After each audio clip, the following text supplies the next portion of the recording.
Hello guys, and welcome to another video from the Fett channel. And today we're going to be looking at something very special, something that I've been promising for a little while. I'm going to start diving into my Boba Fett Armour updates that I've been working on for a little while now. And I thought I'd show you guys first off to start with the knee pads. Now, what you guys need to understand about something like this is I did this my way. I made it custom. This isn't really how everyone does it. There are Pepicure files that I will put in the description, and I will put Pepicure Viewer and all that in the description. And I do actually have a video on how to use Pepicure Viewer. If you don't know and you do want to make like cosplay or armor like this, check out that video. I'll throw that in the link in the description too. And so yeah, so first I'll show you guys what materials I used to make this. Okay guys, so here we are. All the materials that I used to make this are for the knee pads are right here. So what you need to understand is some of these materials and some of the strategies that I used to make this might be different from yours, just due to the fact that I did do this custom. I did cut these out of cardstock and size them to my knees, like I said, rather than going off the Pepicure Viewer and using that file from Fireeffect, which is actually where I originally got it, tried it out, and they came out a little wonky, and I didn't like them. So if I can find them, I'll show you guys, but I don't think I have them anymore. I'm pretty sure I threw them out, but yeah, okay, so let's just start.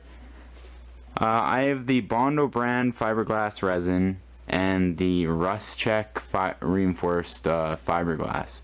Which the body check, I don't have any Bondo on here right now, but I do on other things, which I will have updates on.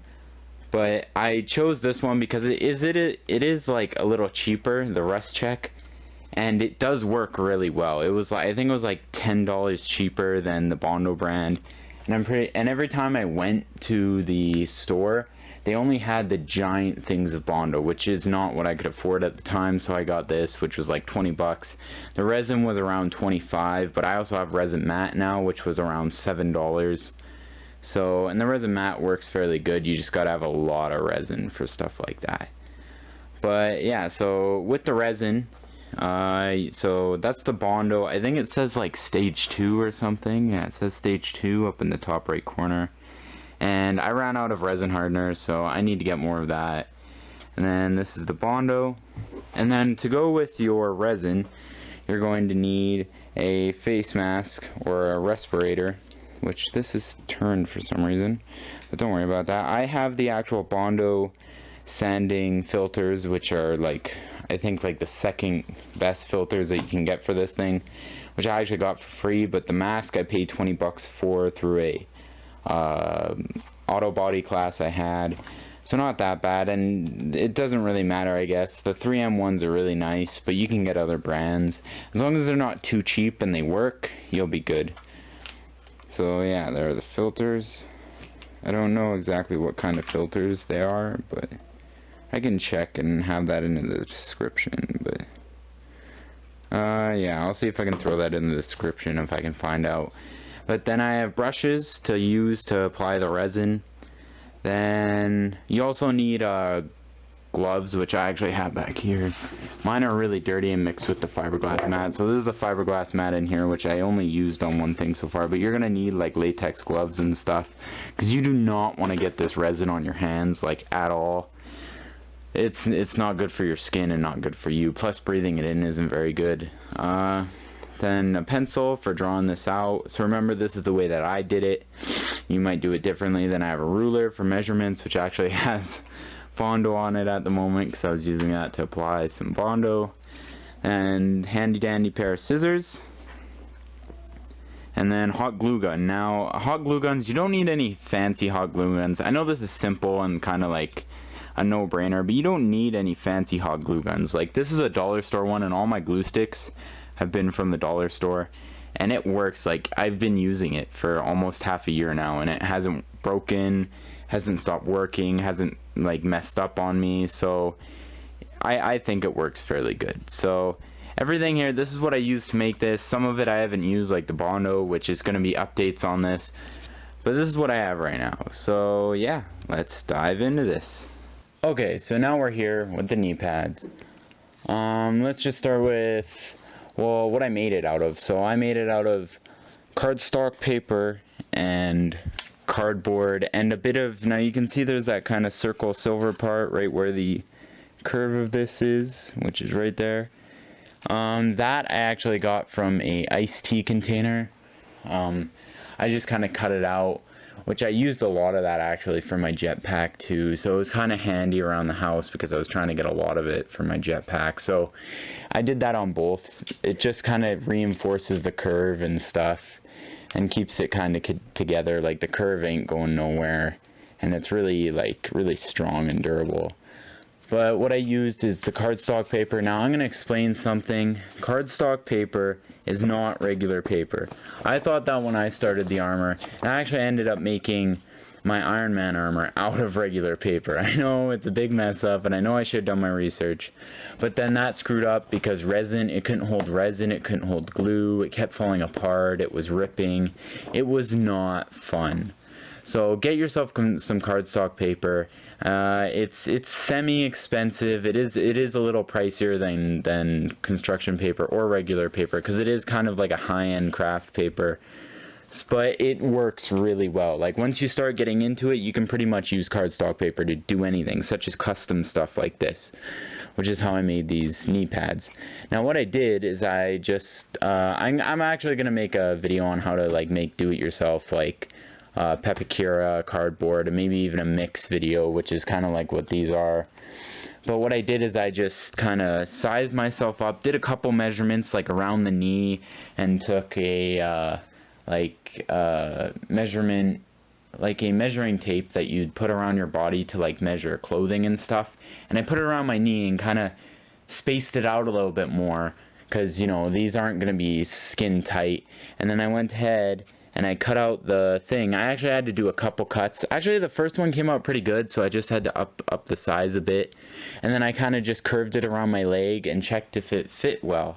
And it actually came out really well. So now we just had the base thing. Then so I've been kind of seeing the way that the Pepakura viewer or designer makes the pieces and stuff. And I don't know if it's going to focus on this, but as you can see, I actually built a piece out of cardstock to kind of fit this area. Now that's all like 3D and stuff right here. It is just made out of cardstock, like kind of the same way that you'd put together a helmet or something. It's just like cardstock folded into itself, kind of like origami, which is the same what these little nubs are here, which is just cardstock wrapped in a circle with a cap on it and then glued on there. I think I hot glued them on there and then resined over them, and those aren't coming off like at all now. So those are really good. And they're pretty much identical. Like honestly, I think I couldn't tell them apart. They are pretty much identical. Now I know for the knee pads you're supposed to have like special metal pieces here, or special design metal piece, but I'm just gonna go with these little nubs for now. If I want to change it or make a new knee pad later, I'm actually really happy with how this came out. As you can see, I was doing drawing and I accidentally drew on my knee pad for one of the caps for these, which is what that little circle is, which you can't see very well because of the lighting, because it is thin white paper, so you can see right through it with the resin, because that's kind of what resin does. So but it makes it really strong. Like this isn't just paper anymore. Like this is reinforced. It's kind of like the skeleton. So think of Bondo. As you can see, my Boba Fett helmet in the back, that is Bondoed and sanded a little bit.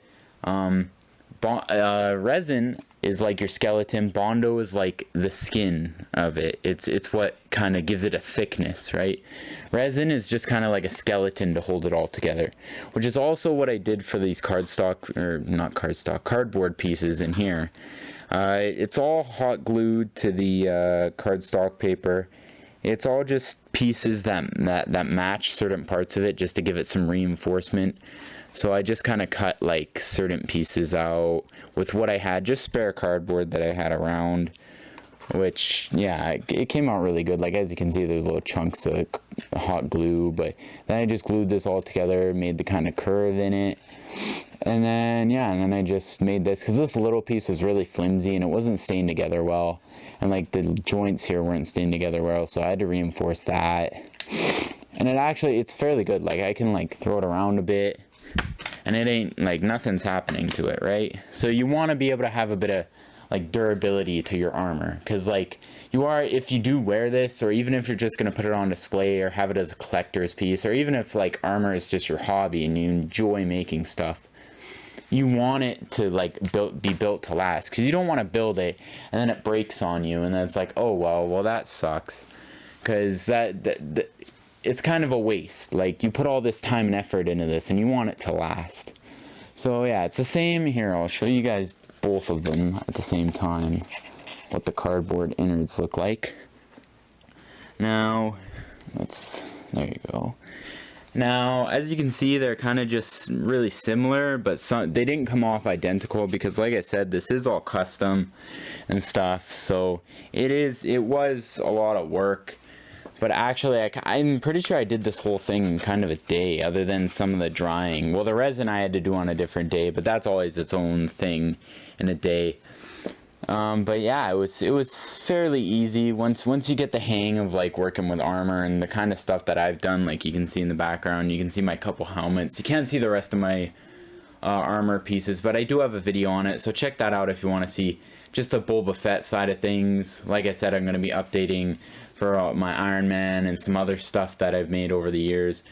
None of it's 100% really finished, but I'm still working. I'm trying to get this Boba Fett out of the way, try and get you guys some videos at the moment, and then I'm going to be having updates as I work along. So these are the knee pads. I was thinking about making a joint video with the shoulder pads, because they're both fairly small videos. So yeah, I'm gonna have a video probably on the shoulder pads next. I'll put the link in the description after I make that video. But yeah, I hope you guys enjoyed this. I hope this helps out a lot of you guys, because that's all I'm trying to do, is help out a lot of you guys that are making cosplay and help you guys out. Because when I was making these, there was no real videos that went through step by step what they did, or even like had full-on piece by piece updates like this, or different. Watch me daydreaming, and sometimes I